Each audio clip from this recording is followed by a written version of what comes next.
Қайырлы кеш, қадірменді көрермен, эфирде сырласу және мен Әйгерім Сейфолла. Сырласудың бүгінгі қонағы әнші Алмаз Күшкенбаев. Алмаз, студиямызға қош келдіңіз. Рахмет. Көңіл күйіңіз қалай? Керемет. Алмаз, сіз жалпы адамның, жан-жағыңыздағы қоғамның уақытын бағалай білесіз бе? Негізі, не жөнінде айтып тұрғаныңызды түсініп тұрмын. Бағдарламаға кешігіп келдім.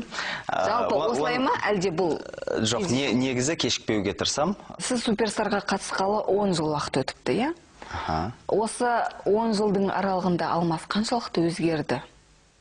Сонау сол Суперстар KZ жобасына келген кезінде, негізі кішкене бір тұйық адаммен ондай көп сөйлесе бермейтін, реті бар, реті жоқ, момын сондай болатын. Ол енді кейбір жерлерде мүмкін жақсы қасиетте шығар, бірақ дәл осы сахнада, өнер жолында менің ойымша кедергі болатын жерлері бар ондай қасиеттердің. Сол себептен олардың барлығын жеңе алдым десем болады қазіргі таңда. Сол? Мінез өзгерді, табиғатыңыз өзгерді. Ал шығармашылығыңыздан? Шығармашылығымда енді Құдайға шүкір кезінде Қызылорда облыстық филармонияда жұмыс істеген болсам, қазіргі таңда мыңда бір тәуба бүкіл қазақ еліне танымалмын. Танымал әнші Алмаз Күшкенбаев. Орындаушы дейік. Орындаушы. Алмаз, жалпы осы жаңа айтып жатырсыз орындаушы деп, үлкен аға буын өкілдері көбінесе эстрадалық әншілерді, классикалық әншілеріміз мойындамай жатады, олар әнші емес, олар орындаушы деп. Осындай сындарды естіген кезде қалай қабылдайсыз? Үлкен кісілер енді ол не десе де жарасады. Негізі жалпы енді көпті көрген ғой қанша дегенмен. Ол да мүмкін бір әйтеуір тигізіп айтып жатса да, бір айтып жатқан ақылдары деп түсінем өз басым. Дегенмен, оңай жұмысты бізге ешкім беріп қойған жоқ. Кез келген жұмыстың өзінің бір қиыншылығы бар. Тез әнді орындаудың өзі де ол оңай дүние емес жалпы. Оның үстіне егерде бишілермен жұмыс істейтін болса. Ал классикалық бағытта қалай жұмыс істеу керек екенін мен өз басым білем, мойындаймын, себебі дәл сол бағытта жұмыс істейтін өзімнің тобым бар. Классик тобы. Алмаз, көп жұрт сізге таң қалады. Алмаз енді қара жаяу емес, қалтасы да қағылған, айтады ғой, жағдайы жоқ әншілерде. Бізде ондай некесін саяқшар жағдайы жоқ әншілер қазақстандық эстрадада. Сіздің Құдайға шүкір жағдайыңыз бар, бизнесіңіз бар, продюсерлік орталығыңыз бар. Бір емес екі топтың продюсері деп естиміз. Неге жеке ән кешін осы уақытқа дейін көрермен назарына ұсынбай жүрсіз? Кім кедергі болып жүр? Әлде жалқаулық па? Жалпы елімізді аралап концерттер беріп жүрмін арасында. Жұмыстың тығыздығына байланысты енді жиі барып тұруға әрине уақыт болмай қалады. Кей кездері былтыр ғана осы Астанада концертім болған. Енді биыл үлкен концерт береміз.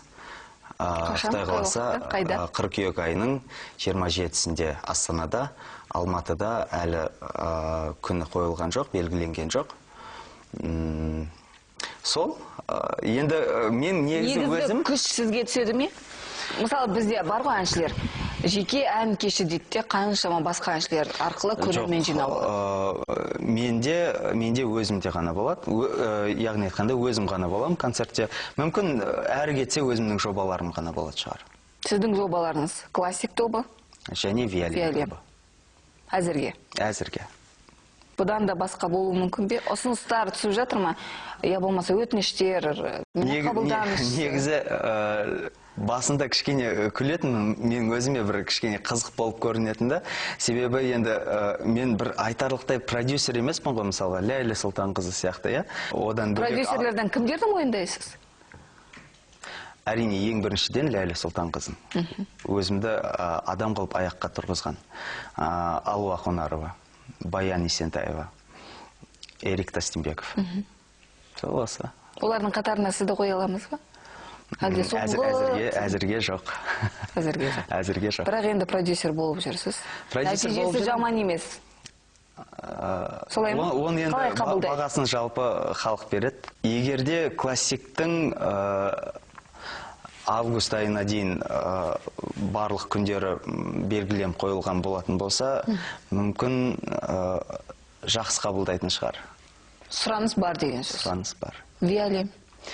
Виолеммен шынымды айтатын болсам, қаңтар айынан бастап енді жұмыс істеп жатырмыз.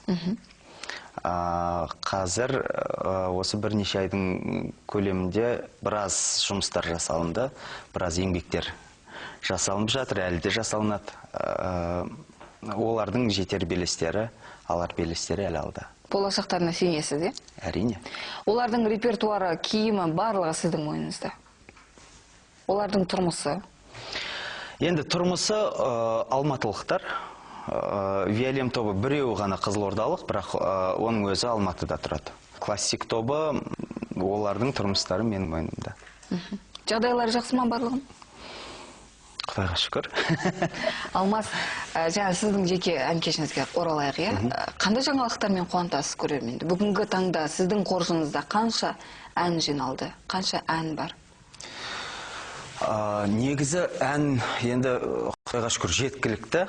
Бір 60-тан астам ән бар шығар негізі. 90-ға да жетіп қалады шығар. Бірақ ән жинақтың ішіне жалпы іріктелініп алынады әндер. 10 әннен 2 ән жинақ шығардық. Және де сол ән жинақтарға кірмеген әндердің арасынан, және де кірген әндердің арасынан, яғни айтқанда The Best дейді ғой. Сондай ән жинақ тағы да шығарайын деп жатырмыз. Себебі жаңа ән жинақты жазуға уақыт аз ғана былтыр ғана шыққаннан кейін екінші ән жинақ. Сол себептен үшінші альбомды енді солай жасауға мәжбүр болып тұрмыз. Себебі енді биыл 10 жылдық, және де қазіргі таңда енді ол алға қойылған мақсат, ол ән жинақты жалпы қайырымдылық қорына береміз деп отырмыз. Содан түскен табысты? Дүркірет өткізесіз ғой енді? Бір шоу жасайсыз ба? Енді көреміз енді. Жұртты таң қалдыратындай. Арнайы енді концерттер ұйымдастыратын адамдармен жұмыс жасап жатырмыз. Шынымды айтатын болсам, үлкен алғысымды білдірем Астана қаласының әкімшілігіне. Ол кісілердің өздері барлық жағын өздерінің мойындарына алып жатыр. Астана әкімшілігінің сізге көздері түсуінің, сізге осындай көмек көрсетуінің себебі не деген?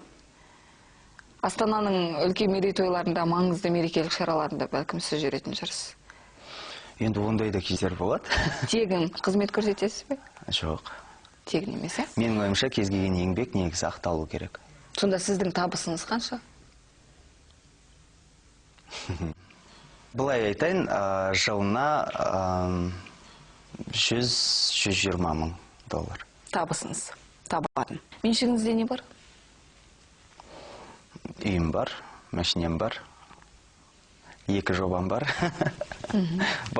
Орталығыңыз бар? Келіншегім бар, балам бар. Орталығыңыз бар. Сіздің орталық тек қана жаңағыдай әнге орайластырылған емес, бағдарламаларда түсіреді деп естідік. Қандай бағдарламамен көрерменді қуантып жүрсіз? Енді ондай көп емес. Біздің жалпы продюсерлік орталықтың өзі де ондай айтарлықтай үлкен емес. Shine Production сияқты айта кетейін. Негізі түсіргеніміз 2-3 қана жоба. Оның біреуі сол балапан арнасына, жалпы барлығы балапан арнасына түсірілген. Оның біреуі әліппе деген бағдарлама. Екіншісі бала тілі бал деген бағдарлама. Одан кейін жалпы мерей тойларға арналған сол арнаның жарнамалары. Осы студияда Муз-ТВ телеарнасының бас директоры Арман Дәулетяров келген кезде менің әріптесім Динара Сызжанның қойған сауалына Қазақстанда қай әншіні мойындайсыз деген кезде Алмас Кішкенбаевты деп айтқан болатын. Қуантарлық. Арманның таңдауы неге сізге түсті? Оның назарын қайтып бұрып жүрсіз өзіңізге? Негізі бір кездері естеріңізде бар болса, мүмкін көрермендер білетін шығар. Осыдан бір 5-6 жыл бұрын мен Мәскеуге кеттім, ойбай, міне. Мәскеуді бағындырамын. Иә, деген оймен кеткен болатынмын. Негізі барлығы жүзеге асу керек еді. Енді кез келген нәрсе қаражатқа келіп тіреледі. Сол себептен ол кезде бүгінгідей жағдай болған жоқ, сізде? Менде емес, продюсерде. Яғни айтқанда, продюсерде де емес, продюсер мен спонсордың арасындағы өздерінің бір келісім шарттары болу керек болатын. Сол жағынан ғой деймін. Мен енді нақтысын анықтап сұраған емеспін. Себебі Ләйла екеуміздің арамызда ешқашанда ақша бойынша ешқашан сұрақ туындаған емес. Сол себептен мен де нақтылап сұраған емеспін, себебі өзімнің көңіл күйім түсті ол кезде. Және де әрине Ләйланың да көңіл күйі түсті. Ал жалпы Ләйла мен Арманның арасында өзара келісім шарттар болатын мен жайында. Яғни айтқанда, мен Мәскеуде жұмыс істеуім керек болатын. Мәскеудегі продюсерім ол Арман Давлетяров. Өз еліміздегі продюсерім ол Ләйла Сұлтанқызы болып қалу керек болатын. Бірақ сол барлық қаражатқа келіп тірелгеннен кейін Мәскеудегі жұмыстардың барлығын доғаруға тура келді. Өкінбейсіз бе? Жалпы өкінбеймін, бірақ негізі кез келген нәрсе өзінің орнымен болады ғой. Егер сол кезде қаражатыңыз болған кезде, қазір Ресейде жүрер медіңіз, е? Мүмкін жүрер едім. Себебі, мен білем, Арман Давлетяровтың қалай жұмыс істейтінін. Мен сол 2 айдың көлемінде Мәскеу қаласында болдым. Сол 2 ай болғанның ішінде мен қайтып келе жатқан кезімде аэропорттың өзінде сол ресейлік жай қарапайым халық келіп автограф алып суретке түсетін болған. Сондай дәрежеге дейін жеткізді. Яғни айтқанда, көшедегі қарапайым халық көрген кезде танып жатты.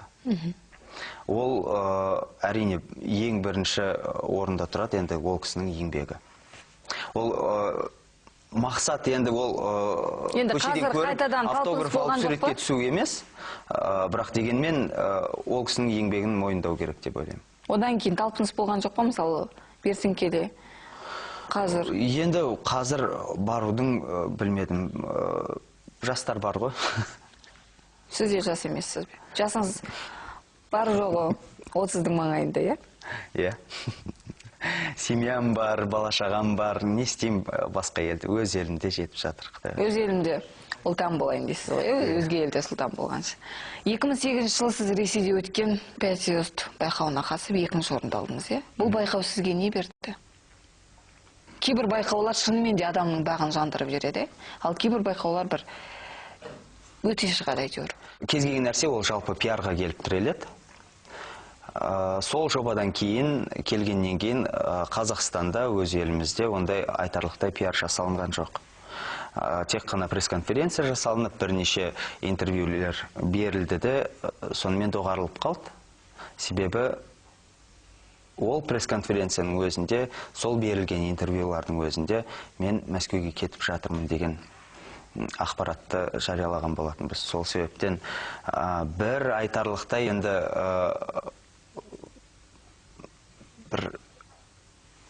үлкен бір нәрсе алып келді деп айта алмаймын, бірақ өзім дәлелдедім, және де Ләйлаға үлкен алғысымды білдірем, дәл сондай жобаға қатысуыма мүмкіндік берген. Жаңа Ресейді бағындырам дедіңіз, ол ойыңыз жүзеге аспады. Сол кезде өзге әріптестеріңіз сізге қалай қарады? Түсіністікпен қарады ма? Түсінбеген адам жаңа ғана айтып өттім ғой, мен жұрттың көңіліне қарамаймын. Мақпалдың қадамын қалай бағалайсыз? Енді Мақпал ара кідіп Ресей сахнасынан көрініп тұрады.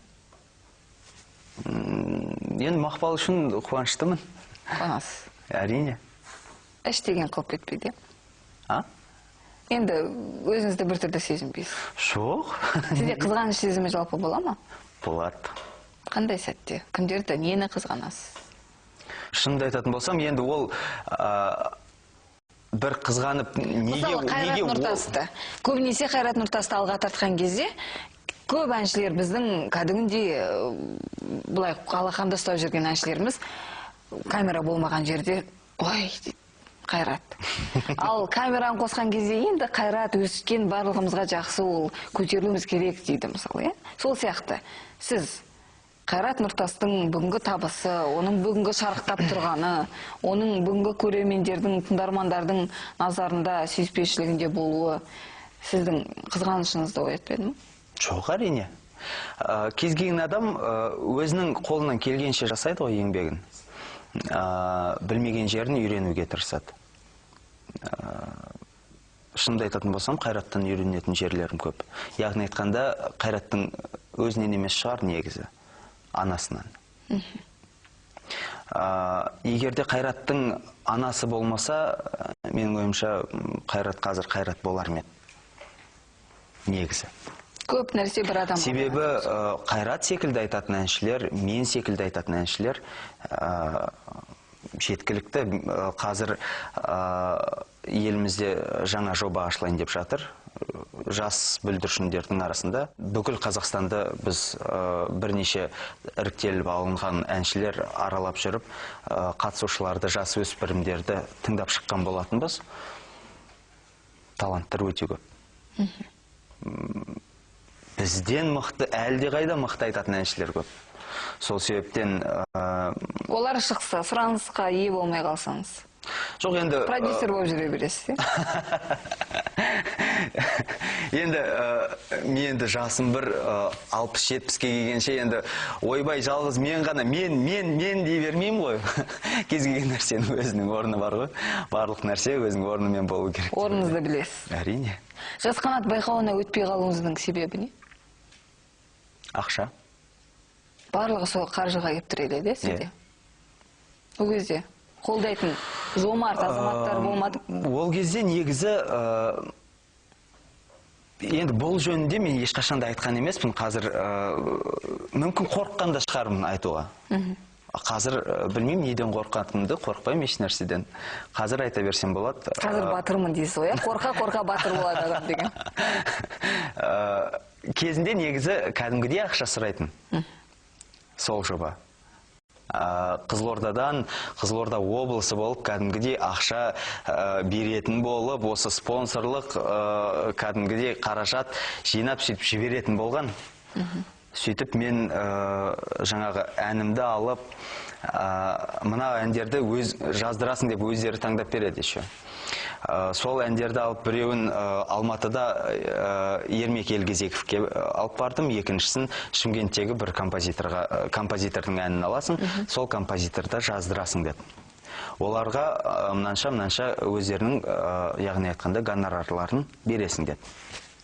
Жарайды, Шымкентке кеттім, Шымкенттегі композиторға барып, әнді жаздырып келіп, енді Алматыға келетін болсам, келсем, Алматыдағы Ермек Елгезековке келіп, Ермек аға, сіздің әніңізді жаздырам десем, сен қатыспай қойсай дейді да. Неге түсінбеймін, сөйтсем, жаңағы кісілер менің орныма басқа біреуді тығып жіберген бе, білмеймін. Әйтеуір бір нәрсе, сонымен не керек, жалпылама айтқанда $1000 ақша сұрады. Енді ол кезде 2003-2002 жылдар ғой, $1000.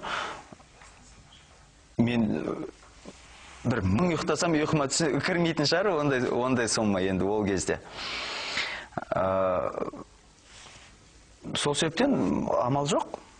Басым салбырап, үйге қайттым. Осыдан кейін енді жобаға қатыссам ба, бір жобаға қатыспаймын, енді ән айтпаймын. Осы музыкалық колледжді бітірсем, бітті енді. Басқа бағытта кетем деп ойлағанмын негізі. Шынымды айтатын болсам, Суперстар KZ-дің өзіне қатысқым келген жоқ. Бұл да сондай шығар деп ойлағанмын. Анама мыңда бір шүкір, мені енді өз алып барған жоқ, бірақ жетектеп алып барғандай болды енді. Сонымен Алмаз, сіз кезінде сахнаға домбырамен шығыпсыз, е? Қазір қара домбыра неге сіздің серігіңіз емес? Қалай десем болады? Қыркүйек айында жеке концерт болған кезде сол жерден көретін боласыздар. Ұмытқан жоқсыз, е? Алып шығасыз. Әрине. Домбырамен қай шығармаларды жақсылап тұрып, нақышына келтіріп орындайсыз? Енді шынымды айтатын болсам, Болады ғой, сүйікті бір шығарма. қолыма домбыраны ұстамағалы біраз болды. Шынымды айтам. Енді неге алып шықпақсыз? Есіңізге түсіп кетті. Есіме түсіп кеткен жоқ. Негізі ол біраздан бері ойда жүрген жайт болатын. Енді дайындық бар, басқасы бар дегенде. Негізі кезінде Нұртуғанның термелерін айтатынмын. Жеріме айтасыз. Менің бойымда тұнып тұрған өнер жетерлік дейсіз ғой? Ай, қайдам енді. Сіздің қолыңыздан келмейтін не бар? Қанша тырысқанмен болмайтын, бір елікпейтін. Ұятта болса айтайын енді. Қара жұмыстарды істей алмаймын. Мүлде істей алмаймын. Қарапайым қазақтың қарапайым семьядан шықтым, қарапайым отбасыдан шықтым, сол отынды да шауып көрдім, пешті де жағып көрдім, барлығын көрдім. Бірақ бір әйтеуір бір жер дұрыс емес болып тұрады мен істеген тірліктердің. Жақсы әке, жақсы жарсыз, е? Болуға тырысам. Тырысып жатырмын. Сіздің жарыңыз енді өнер адамы емес, өзге саланың маманы.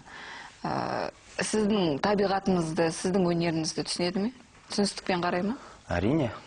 Келіспеушілік болған емес ешқашан. Себебі ол кісінің өзі білді ғой енді қандай адам екенімді. Мен біз семья құрғаннан кейін бір кеше бастап кеткен адам болсам екен.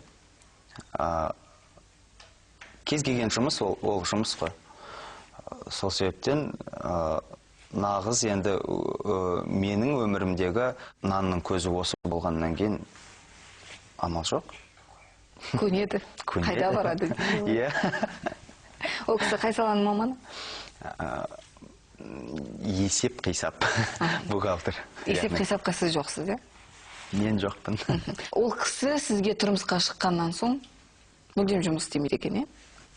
Оған тосқауыл болып отқан сіз бе? Неге жұмысын жалғастырмасқа? Ол негізі бостан босқа отырған жоқ, негізі. Иә, Зере атты сіздің... Менің қазір Зере атты қызым бар. Одан бөлек біз негізі отбасын құрғаннан кейін сол 1-2 айдың көлемінде ол жүкті болған болатын. Бір 4-5 ай болғаннан кейін бір жағдайлар болып қалды. Сол себептен ол кісіге емделу керек болды. Денсаулыққа байланысты дейсіз ғой. Ал сіздің бар ғой біздің азаматтар, маған тұрмысқа шықсам болды жұмыс істеймін. Жоқ, ондай емес. Яғни айтқанда бір алып баратқан бір ауруды еш нәрседе емес. Шынымды айтатын болсам, тездетіп бала сүйгіміз келді. Сол себептен әйтеуір енді нанымыз бар, нанның үстіне жағып жейтін майымыз бар, әйтеуір сол жетіп жатыр. Бір икра жағып жемесек те, әйтеуір жетеді. Аш емеспіз, Құдайға шүкір. Сол себептен бір адам тауып жатқаннан кейін сен... Ол жетіп жатса, неге үйдің берекесі болып отырмасқа дейсіз ғой? Алмас, сіз менің әріптестеріме берген сұхбаттарыңыздың 1-2-інде өзіңіздің ата-анаңыз туралы айтыпсыз, е? Оларды мүлдем көрмедім деп. Осы жағын тарқатып айтыңыз. Егер мен бұл жағынан айтпай қойын. Неліктен? Себебі мен 1 рет айттым, 1 рет сұхбат бердім, екінші қайта бермеймін деп өз-өзіме уәде бергем. Мысалы, жоқ, мен бұны қойып отырғаным, мысалы, қанша жыл қазақ эстрадасында жүрсіз, е? Алмас деген атыңыз бар. Құдайға шүкір, барша адамдар таниды сізді. Осылай жүргеннен кейін, бірталай уақыт өткеннен кейін сіз бұл оқиғаның шет жағасын шығарасыз. 1 рет айтасыз да, одан кейін қайттан жыл жауып қоясыз. Енді не істеймін енді? Ондай құпиялар сізде көп пе? Баршылық. Жалпы сырыңызды кімге айтасыз?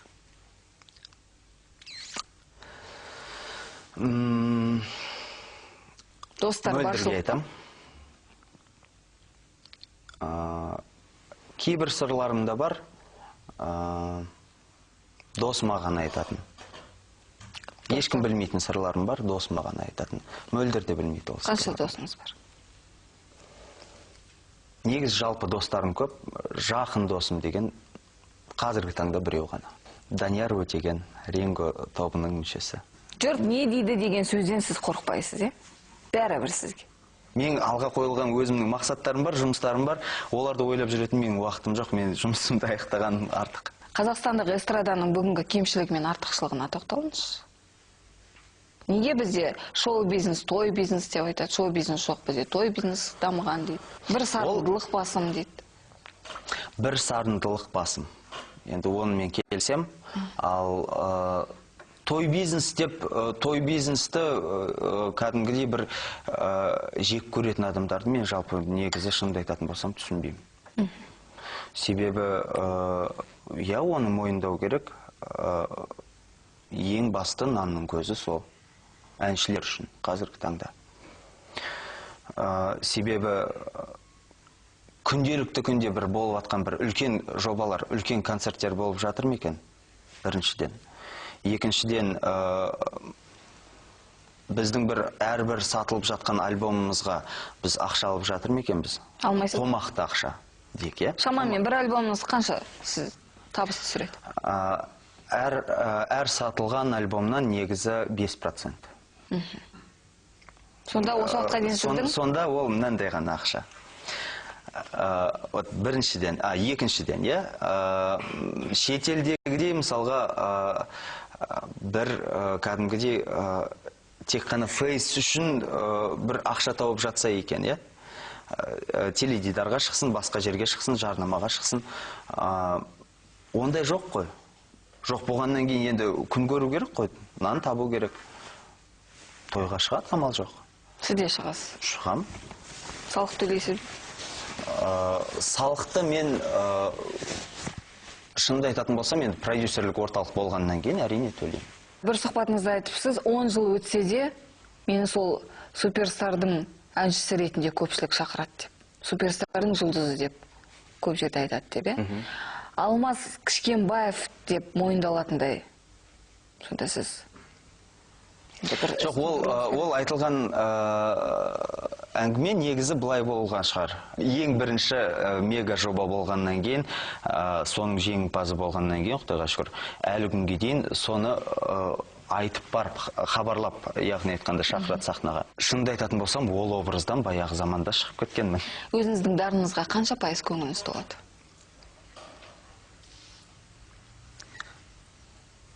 60. Неге 100 емес? Өзіме сенімді адаммын, негізі. Біріншіден. Екіншіден, өзімді қадағалайтын адаммын. Күнделікті күнде жатар алдында өз-өзіме есеп берем. Дұрыс па, дұрыс емес па? Қате көп жасайды екенсіз әлде?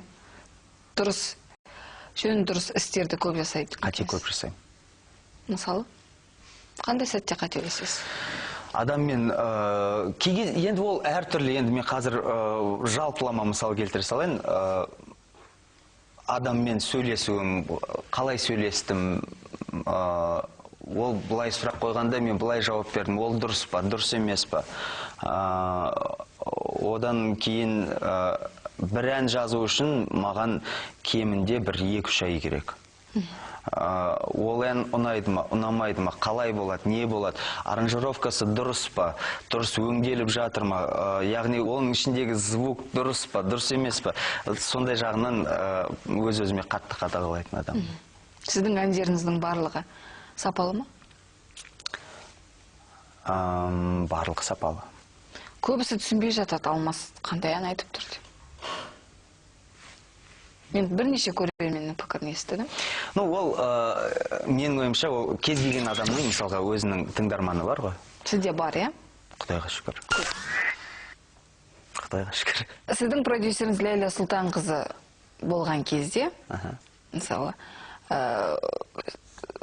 сіз қандай едіңіз, қазір қандайсыз? Қаншалықты сол продюсерден бас тартқаннан кейін, жалпы екі ортадағы келісімшарт аяқталғаннан кейін, бас тартқаннан кейін деген жаман естіледі. Келісімшарт аяқталғаннан кейін өз-өзіңізді жоғалтып алғандай болған жоқсыз ба? Жоқ. Одан кейін Неге сол Ләйлямен сіздер сәтті бастадыңыздар, иә, Ләйла Сұлтан қызымен? Неге жалғастыра бермеске? Енді 5 жыл жұмыс істедім ғой. Енді менің де жасым келе жатыр. Мен де әйтеуір бір нәрсе жасау керекпін. Ер адам болғаннан кейін енді біреудің қол астында жүре бермейсің ғой. Мен қол астында, Ләйланың қол астында жүріп, мен бір жаманшылық көрдім деген оймен айтып тұрған жоқпын.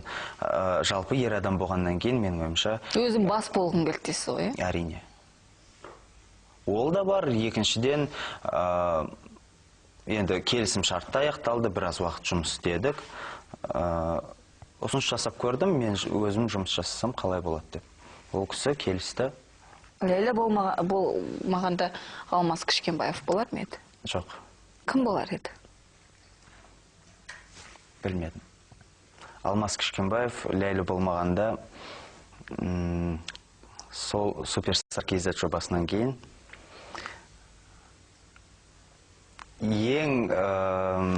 қалай десем болады, ең бір жеткен жетістігі ол сол өнер академиясына түсіп, соны бітіріп шығу ғана шығар. Қызылордаға қайтпас па едіңіз? Қызылордаға содан кейін қайтар едім, Ләйла болмағанда. Қызылордада сізді тартатын не бар? Өзінің туылған анасы болмаса да туғандай етіп жақсы көреді екен. Алмас қатты сыйлайды екен анасын дейді. Тоқталыңыз, ең құрмаса, сол сізді бағып қаққан анаңыз. Мен былай қаштым болмады. Әрине, негізі былай деп, дәл осы бағыттағы әңгімені доғара салайық. Мен былай деп айтайын. Ана сүтін беріп, өмірге алып келген адам ана емес, бағып қағып, аяғына тік тұрғызған адам ана. Мен үшін. Әйтеуір, енді ол кісінің де енді қартайса да, қартайды деп айта алмаймын енді, бірақ қазір жасы 74-те. Қартайды деп айта алмаймын, Құдайға шүкір, денсаулығы жақсы, өз аяғымен тұрып жүреді, әйтеуір барлығы жақсы. Өнерлі ме? Өнерлі ме? Енді билегенде ән айтқанын жақсы көреді. Сізді өнерге баулыған сол кісі ме? Әрине. Ол кісі болмағанда мүлде өнерге мүмкін келмес пе едім. Қайда барар едіңіз? Соның барлығын негізі басталды, соның барлығы. Неше жасыңызда бастадыңыз? Жаңа кейбір әншілер 2 жасынан бастап ән шырқады, 4 жасынан бастап сахнаға. Енді жалпы маманың айтуы бойынша, сол кішкентай кезімнен бастап бір Люси деген бір ән бар екен, соны айтып жүреді екенмін. Modern Talking'тың бір әндерін әйтеуір келсін келмесін әйтеуір айтып жүреді екенмін. Ал енді жалпы көпшіліктің алдына шығып ән айту, шынымды айтатын болсам, сол тойдан басталды. Маманың барған жерлеріне, тойларына бірге еріп барам. Міндетті түрде ән айту керекпін, ән айтпасам бір жерім, бір осы жыбырлап, осы өстіп, не істерімді білмей сөйтіп тұрам. Міндетті түрде ән айтып, сөйтіп барып қайтамын. Жұрттың назарын өзіңізге аударған жақсы көрдіңіз, е? Анаңыз қазір сізбен неге тұрмайды? Денсаулығына байланысты. Қызылордада тұра береді. Иә, себебі енді... Бізде бұны сұрап отырған көптеген азаматтар үлкен, қызметте жүрген, ел аузында жүрген азаматтардың өкінішін сұрасам, анама жақсы көйлек кигізе алмадым, анама жылы сөзімді айта алмадым, анама көп уақыт бөле алмадым, неге кезінде қолыма алмадым деп өкінемін дейді. Мысалы, осындай өкініш сізде ертең болады деп ойламайсыз ба? Жалпы адам болғаннан кейін, адамға жалпы жақын адам өмірден кеткеннен кейін көп нәрсеге негізі өкінеді. Кез келген адам, ол анасына болсын, ол ағасына, әкесіне, досына. Дәл ондай жағдай менің де басымнан өтеді, оны мен білем. Бірақ енді шақырып жатырмыз. Енді адамның өзі келгісі келмейтін. Басқа бауырларыңыз бар ма? Кіммен тұрады? Біз 6 ағайындымыз, мен ең кенжесімін. Үйдің еркесісіз, е? Сахнада жүргендер бар ма? Барлығы қарапайым. Сіздің журналыңыз бар еді ғой. Динара Адамға сатып жүрген. Оны кім айтты? Ол журналыңызды неге саттыңыз? Негізі жалпы әйтеуір бір азынаулық бизнеспен айналысуға сол жалпы журналдың өзі үлкен септігін тигізді. Ол сіздің ең алғашқы кәсібіңіз шығар, ең алғашқы кәсібім. Енді ондай айтарлықтай бір үлкен табыс алып келген жоқ. Бірақ айтарлықтай бір нәрсені болды, иә, айтарлықтай үлкен бір нәрсені бір жоғалтып алдым деп те айта алмаймын. Керісінше біраз өз-өзіме сенімділік пайда болды. Әрі қарай басқа да бір нәрсені көрсем жасап кете алады екенмін ғой деген өз-өзіме бір сенімділік пайда болды. Содан кейін ең біріншіден әрине өзімнен бастадым. Өзімнің творчествомнан бастадым. Клиптер түсірдім, әндер жаздырдым, альбом шығардым. Бірақ альбом дайын болам дегенге дейін классик тобын құрдым. Сөйтіп. Біраз дүние тыңдадым дейсіз ғой. Қанша клипіңіз бар? 10-нан астам. 90-ға жуық ән, 10-нан астам клип. Қанша альбом? 2 альбом. Әлеуметтік желілерде Алмас Кішкенбаев өзге әншілер сияқты өзінің отбасын, баласын жасырмайды. Ол оның жақсылығы, жаңағыдай өзінің жақсы жағын көрсете білуі деп айтып жатыр, қыздар? Енді оны неменеге жасырамын? Мысалы, бізде бар ғой әншілер, отбасы туралы айтқысы келмейтін, жасыратын, қанша әйелі барын жасыратын, қанша баласы барын жасыратын. Құдайға шүкір, бір әйелім бар. Әзірге демей қойын, жалпы соның өзі жетіп жатыр бұлай. Бастан асып жатыр.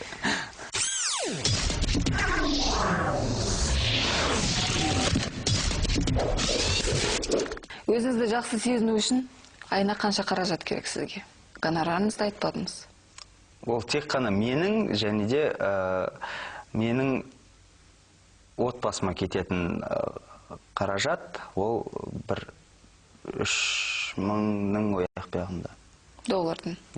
Қай әншінің кеші болады деген кезде сіз сол кешке қатысуға, яғни тыңдарман ретінде асығасыз? Қай әншіні сүйіп тыңдайсыз, мойындайсыз? Сол әншіден үнемі бір жаңалық, жақсылық күтіп отырасыз? Мозарт. Жақсы адам мен жаман адамды ажырата аласыз ба? Жоқ. Адам танитындай жасқа келдіңіз ғой. Адамдардың барлығын жақсы деп қабылдаймын. Ол менің үлкен кемшілігім. Ажал айтып келмейді дейді ғой, өміріңіздің соңғы күнін білетін болсаңыз, немен айналысар едіңіз?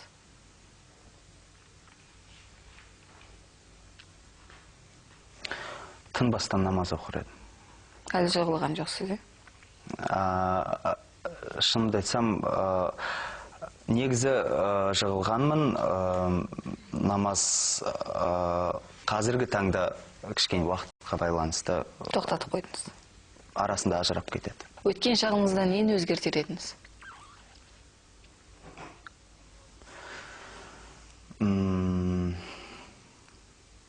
Өзгертетін жағдайлар негізі жалпы өте көп.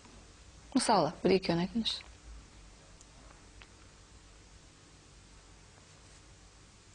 Көптеген әндерімді жаздырмас едім. Қай әндеріңіз сізге ұнамайды? Орыс тілінде жазылған әндерім. Сіздің ашуыңызды қалай шақыруға болады? Негізі, менде кез келген нәрсе негізі дайын тұрады. Ол күлкім де, ол көз жасым да, ол ашуым да, барлығы дайын тұрады. Жылай саласыз ба? Қатты көңіліме тиетін болса жылай салам. Көз жастың жалпы шығуынан мен негізі ұялмаймын. Сіз үшін ең тәтті дауыс кімдікі? Батырхан Шөкенов. Өзіңізді өзгелер үлгі тұтатын азамат сынайсыз ба?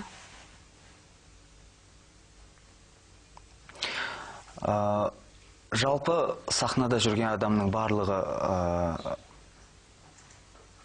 қарапайым халыққа негізі үлгі болу керек. Тек қана қарапайым халыққа емес, жалпы халыққа үлгі болу керек.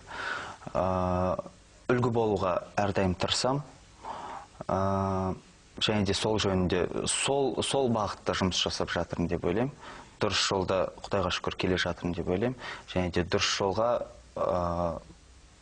салған адамдарға үлкен алғысымды білдіремін. Елдің қамын күйттейтін азаматтар бар, елінің болашағы үшін кәдімгідей ойланатын азаматтар бар. Сіз елде не болып жатқанынан барлығынан хабардарсыз ба? Әрине. Мысалы, бүгін біздің елімізде болып жатқан қандай саяси оқиғаны білесіз?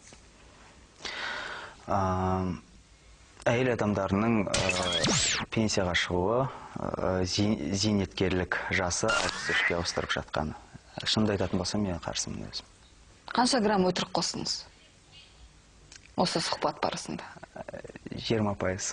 Қостыңыз, Алмас, мен сізден қазір бағдарламаның соңында бір ән сұрағым келіп отыр. Асыл жаным сенсің, тек сенсің, шуақты нұр күнсің, ұялап жүректе жүрсің, жұбанышым менің, сен дедім бойыма нәр бердің, сен үшін өмірге келдім. Керемет. Бұл әндеріңіздің барлығы бүгінде мөлдірге арналып орындалатын болар, Солай деп есептейік. Алмас, уақыт бөліп келгеніңізге үлкен алғысымды білдіремін. Рахмет. Шығармашылығыңызда тек қана өрлеу болсын. Амин. Сіздерге табыс тілеймін. Рахмет. Рахмет. Қадірменді көрермен, біздің сырласуымыз осымен тәмам. Келесі эфирде кездескенше.